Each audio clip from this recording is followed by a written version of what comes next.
Yeah, we're gonna do what tomorrow? Only what today? So what time is it, homies? 2:35. Yeah, something like that. I just thought about something. What if every door here was locked and you were just trapped? Then I just hug someone, just call someone. Proper posture in a speech is standing up straight and standing tall. Good posture in a speech will convey good authority to your audience to make them understand what's being explained. When giving a speech, you have to remember to make really good eye contact with your audience. You don't have to stare directly at them and raise your eyebrows, because then it looks like you're just kind of judging them. But remember to keep a natural sort of face, like you're having a conversation like you would every day. Remember also not to lower your eyebrows, because then you look like you're scowling or squinting, which can kind of give off a look of being confused when giving your speech. Facial expressions are also important in delivery to show the audience how they should feel. When you use facial expressions, you should be sure that you have an emotion for everything that you say. Sometimes over-exaggerated facial expressions are necessary to be sure that everyone knows what you're talking about. When giving a speech, a very key element you have to remember is gesturing.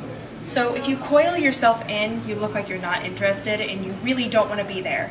So when giving a speech, you should stand tall with your feet spread apart and keep your shoulders up and make sure that you have a happy face on, because if you don't have a happy face on, then your audience probably won't look interested.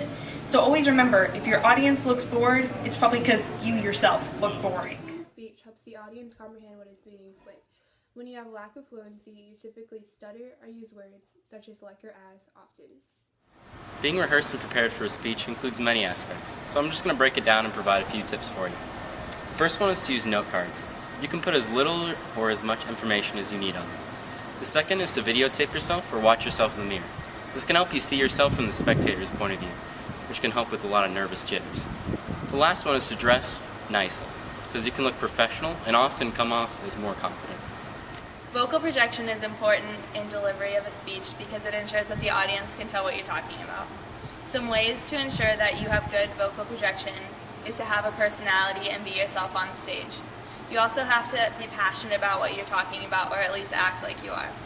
Finally, good breathing technique is important because if you just speak loudly, it doesn't give you a strong voice. If you breathe through your diaphragm, it eliminates the vocal strain and helps you project more strongly. Listeners enjoy when speakers talk to them in an informal tone like they're having a conversation. One way to do this is by using shorter sentences rather than long memorized paragraphs, so it shows that you're not like reading off of a script. Another tool to use is you can ask rhetorical questions. This can be used to keep the audience involved and show that you're speaking to other people. Articulation is the act of speaking clearly. One way to practice articulation is to converse every day with your peers. Vocal inflection is changing the rate or volume of your speech. Examples of vocal inflection are speaking loudly, softly, quickly, or slowly. Talking really fast like this and I don't slow down, what does it do for the listener? First of all, you probably can't understand what I'm saying. Even if you can, you won't absorb the content. Now if you talk really slow, like this, take long pauses, well, eventually you'll lose interest and zone out. Enthusiasm is important in speeches because it can help show interest in your topic. Too much can sound sarcastic, and too little can come off as boring. A pause is a rest or a hesitation in a speech. Most people have problems using pauses in speeches. See what I did there? I paused to let you absorb what I just said.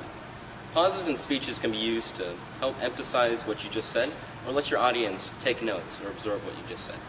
However, it's not always a positive thing. It can also be used negatively. Unnecessary fillers cause the flow of your speech to become awkward or too slow.